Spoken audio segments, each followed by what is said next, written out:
नमस्कार, मैं कमलेश कबीर आपका एक बार फिर स्वागत करता हूं इस नए एपिसोड में। आज के इस एपिसोड में हम बात करेंगे बिहार की राजनीति की। इससे पहले ही वीडियो में हमने बात की थी पश्चिमी बंगाल, जहां से इंडिया अलायंस के लिए बहुत अच्छी कोई खबर आई नहीं। ममता बनर्जी जिन्होंने कांग्रेस पार्टी से गठबंधन के लिए इनकार कर दिया। बात कहाँ अड़ी थी वो उसकी हम ऑलरेडी चर्चा कर चुके हैं।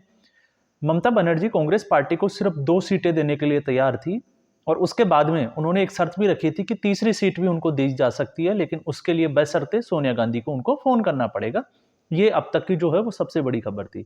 लेकिन आज अभी की अगर हम बात करें तो अब जो है उसके बाद में 27 जनवरी को राहुल गांधी की न्याय यात्रा पश्चिमी बंगाल में एंटर कर दी, लेकिन अब जो है वो 29 जनवरी को अनुमान यह है कि बिहार में एंटर करेगी। लेकिन उससे पहले बिहार के नीतीश कुमार, जो इस पूरे झमेले के, जिसको हम कहें कि सूत्रधार रहे, इंडिया अलायंस को इकट्ठा करने के लिए विपक्षी जितने भी जो पार्टियां थी उनके सभी के चीफ मिनिस्टर्स को हर प्रदेश में जाके उनको इकट्ठा करना, विपक्षी गठबंधन बनाना, और उसके बाद में संयोजक उनको नहीं बनाने से वो नाराज हो गए थे।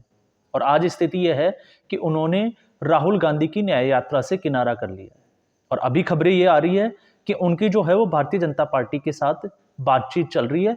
लेकिन सूत्रों के हवाले से जो सबसे बड़ी खबर जो अभी मीडिया चैनल्स पे चल रही है वो ये है कि भारतीय जनता पार्टी उनको सीएम पद के लिए जो है वो जिसको कहें कि सीएम बनाने के लिए तैयार नहीं है।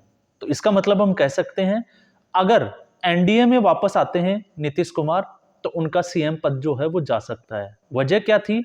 आरजेडी और जेडीयू दोनों के बीच में तकरार।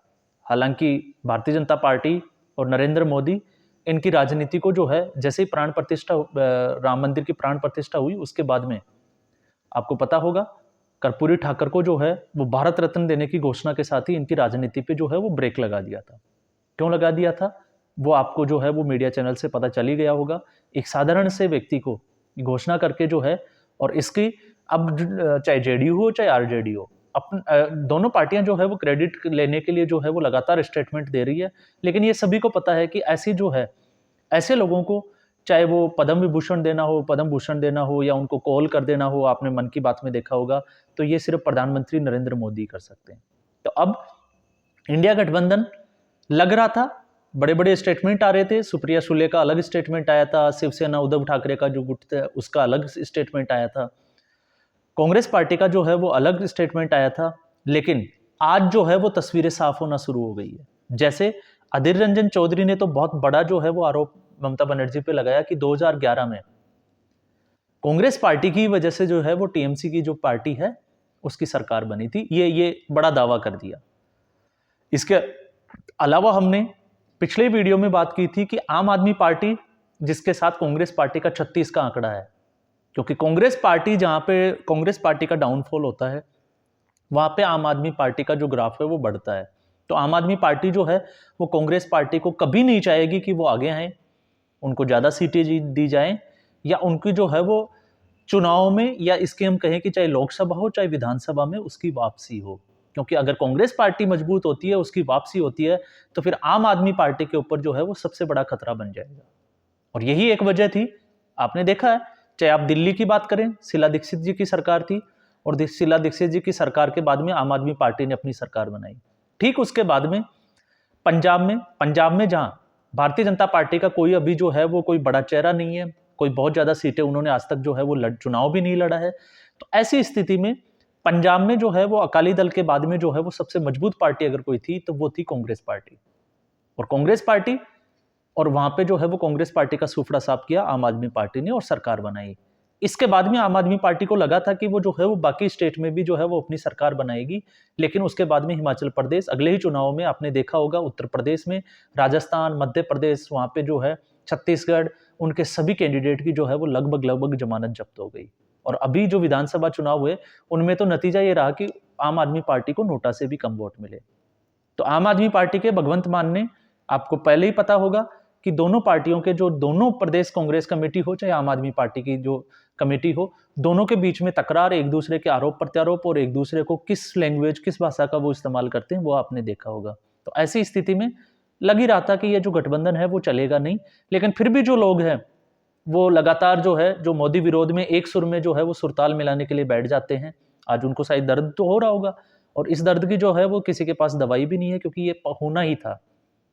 तो ऐसी स्थिति में जब लोगों को लग रहा था कि ये गठबंधन कुछ करेगा, लेकिन गठबंधन तब कुछ करेगा जब गठबंधन जो है वो बन के उसकी रूपरेखा जो है वो तैयार हो जाएगी। क्योंकि पेच जो फंसा हुआ था वो सीट शेयरिंग पे ही फंसा हुआ था, और अब तक की जितनी भी जो मीटिंग हुई उस पे सीट शेयरिंग को लेके कोई बात नहीं हुई। अगर होती तो शायद ये गठबंधन जो है वो पहले ही टूट जाता। तो ये एक मोनोपोली का काम हो सकता है, लेकिन ऐसा कुछ जो था वो हुआ नहीं। राहुल गांधी और ममता बनर्जी और अरविंद केजरीवाल ने राहुल गांधी को कैसे ठिकाना लगाया, ये आपको सभी को पता है, जब उन्होंने मल्लिकार्जुन खड़गे का नाम आगे कर दिया। अब उसके बाद में उन्होंने जो है वो गठबंधन से ही इनकार कर दिया। अब जो है वो लड़ाई जो है इसमें जो है वो सीपीएम भी कूद पड़ी है। तो सीपीएम जो है वो भी नहीं चाहती कि ममता बनर्जी के साथ में वो गठबंधन करे, लेकिन सीपीएम का ये कांग्रेस चाहे तो वो केरल में जो है वो कुछ सीटों पे बात हो सकती है। तो ये देखो बड़ी अजीब सी विडंबना है कि हम एक स्टेट में जो है वो साथ में लड़ेंगे, लेकिन दूसरे स्टेट में जो है वो उसकी अपोजिशन पार्टी में रहेंगे, एक दूसरे को गालियां देंगे। तो ऐसा कभी हुआ है कि एक बार जब चुनाव हो तो एक जगह जो है वो गाली दी जाए और दूसरी जगह जो है वो गले लगा जाए? तो इससे फिर जो है वो मतदाताओं को क्या मैसेज जाएगा, क्या संदेश जाएगा? ये बड़ी दिलचस्प बात है। अब ये इनके क्यों समझ में नहीं आती, वो हम आप और मैं जो है वो इसका अनुमान लगाना भी जो है वो हम लोगों के लिए बहुत मुश्किल है। लेकिन ये जरूर है कि इन पार्टियों का कुछ होना जाना है नहीं अभी। दूसरा, बिहार से जो बड़ी खबर थी, लालू यादव चाहते थे कि नीतीश कुमार को कैसे निपटाया जाए, और अगर जब तक नीतीश कुमार है तब तक तेजस्वी यादव का जो है वो मुख्यमंत्री बनना बहुत मुश्किल है। अब इसी में जो है वो ललन सिंह से करीबियां, और ललन सिंह जब उनके करीब जाते दिखे तो नीतीश कुमार इसकी स्थिति को भांपा, उन्होंने ललन सिंह का जो है वो इस्तीफा दिया और खुद अध्यक्ष बन गए। और उसके बाद में अब जो है वो लगातार मोदी सरकार की तारीफ करना, तो ये संकेत जो है वो साफ साफ है कि नीतीश कुमार जो है एक बार फिर से पलटी मार सकते हैं। लेकिन इस बार जो है भारतीय जनता पार्टी भी अपने कदम जो है वो फूंक फूंक के रख रही है। भारतीय जनता पार्टी जो है वो कतई नहीं चाहेगी कि नीतीश कुमार को जो है वो मुख्यमंत्री बनाया जाए, क्योंकि अगर ऐसा होता है फिर से वो स्थिति जो है वो बन जाएगी। तो अब इंडिया गठबंधन जैसे जैसे भारत न्याय यात्रा जो है वो राहुल गांधी की आगे बढ़ती जा रही है, वैसे वैसे आप देखिए जिस जिस स्टेट में जाती है उस स्टेट से जो है वो अलग अलग तरह के स्टेटमेंट आना शुरू हो गए। अभी पश्चिमी बंगाल में पहुंची नहीं है, उससे पहले ममता बनर्जी ने उनके आगे हाथ जोड़ लिया। तो अब मुझे वो एक बात याद आ जाती है, जब प्रधानमंत्री नरेंद्र मोदी राजस्थान में गए थे, उनकी एक रैली थी और उसके बाद में वो नरेंद्र मोदी स्टेडियम में जो है वो विश्व कप का फाइनल देखने चले गए थे। और कांग्रेस पार्टी ने जो है वो एक बहुत बड़ा मजाक बनाया था, और पनौती प्रधानमंत्री मोदी को जो है वो पनौती मोदी कह के पूरा पीएम की फुल फॉर्म राहुल गांधी ने जो है वो जस्टिफाई की थी। पी का मतलब प्रधानमंत्री और एम का मतलब मोदी। अब इस गठबंधन की बात करें, इस गठबंधन में जो है वो राहुल गांधी जहां भारत न्याय यात्रा को जो है वो लीड कर रहे हैं, अभी उस स्टेट में यात्रा जो है वो पहुंची भी नहीं है, और उससे अगला स्टेट भी जो है वो तैयार हो गया। तो अब एक क्वेश्चन मार्क जो है वो बड़ा दिलचस्प हो जाता है कि अब इस भारत में जो है वो सबसे बड़ा पनौती कौन है? चाहे वो कांग्रेस पार्टी के, जब से राहुल गांधी के पास में कमान पहुंची है उसके बाद में कांग्रेस पार्टी का क्या असर हुआ है आप सभी ने देखा है। कांग्रेस पार्टी जो राम को काल्पनिक बताती थी, आज वो खुद काल्पनिक होने जा रही है। उसके बाद में इस गठबंधन में भी आपने देखा कांग्रेस पार्टी आई, फिर राहुल गांधी की एंट्री होती है, और उसके बाद में जो है वो इस गठबंधन के भी जो है वो ग्रहण लग गया। तो इस पनौती वर्ड का जो है वो एग्जैक्ट परिभाषा क्या है, अब आपके साथ समझ में आएगी। और ये तय था कि ये होना ही था। असम में यात्रा गई, वहां पे आपको पता है क्या जो है वो बवाल खड़ा हुआ।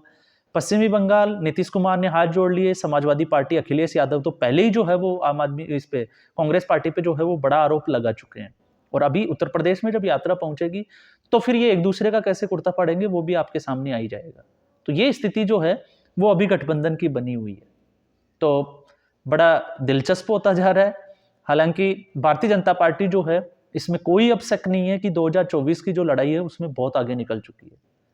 और अभी बाकी की जो पार्टियां हैं उनको अभी ये भी नहीं पता, इनके नेताओं को ये नहीं पता कि कौन सी सीट से चुनाव लड़ना है और कौन सी सीट जो है उनकी दूसरी पार्टी के पास चले जाएगी। ये है गठबंधन में सीट शेयरिंग के फॉर्मूले पे काम नहीं होने की वजह से। और ऐसी स्थिति में कुछ लोगों ने जो है इन पार्टियों को हाथ जोड़ना भी शुरू कर दिया है और दूसरी पार्टियों की तरफ जाना शुरू कर दिया है। अब ये लिस्ट और ये कतार जो है वो कहां तक पहुंचेगी, ये तो आने वाला समय बताएगा कि अब कितने नेता जो है वो पार्टियां छोड़ के जो है वो भारतीय जनता पार्टी की तरफ रुख करेंगे। अब जैसे जैसे जो है वो तारीख नज़दीक आ रही है, या इसको हम कहें कि जैसे जैसे भारत न्याय यात्रा जो है वो अलग अलग राज्यों में, जो गठबंधन के राज्य हैं, विपक्षी दलों के जो राज्य हैं जहां उनकी सरकारें हैं, उनके जैसे जैसे नज़दीक आ रहे हैं, सब लोग जो है वो राहुल गांधी से दूरी बना रहे हैं। समाजवादी पार्टी ने भी राहुल गांधी के साथ जो है वो गठबंधन करके देखा था, फिर क्या हुआ था हसरे, आपको पता होगा, विधानसभा चुनाव में सूफड़ा साफ हो गया। तो पश्चिमी बंगाल, पंजाब ऑलरेडी हम चर्चा कर चुके थे। अब बिहार, तो बिहार में जहां राहुल गांधी की यात्रा 29 तारीख को पहुंचेगी, उससे पहले ही आरजेडी और जेडीयू जो है वो आमने सामने है। और बड़ी खबर यह है कि अगर जेडीयू जो है वो नीतीश कुमार के सीएम पद पे नहीं बनने पे अगर राजी नहीं होती और बीजेपी के साथ उनका गठबंधन नहीं होता है, तो विधानसभा भी भंग हो सकती है। स्थिति यहां तक जो है वो पहुंच गई है। तब आप इससे अंदाजा लगा सकते हैं कि अब इस गठबंधन का क्या असर होने वाला है। तो आज के एपिसोड में बस इतना ही। उम्मीद करूंगा पसंद आया होगा। लाइक करें, शेयर करें और चैनल जरूर सब्सक्राइब करें। धन्यवाद।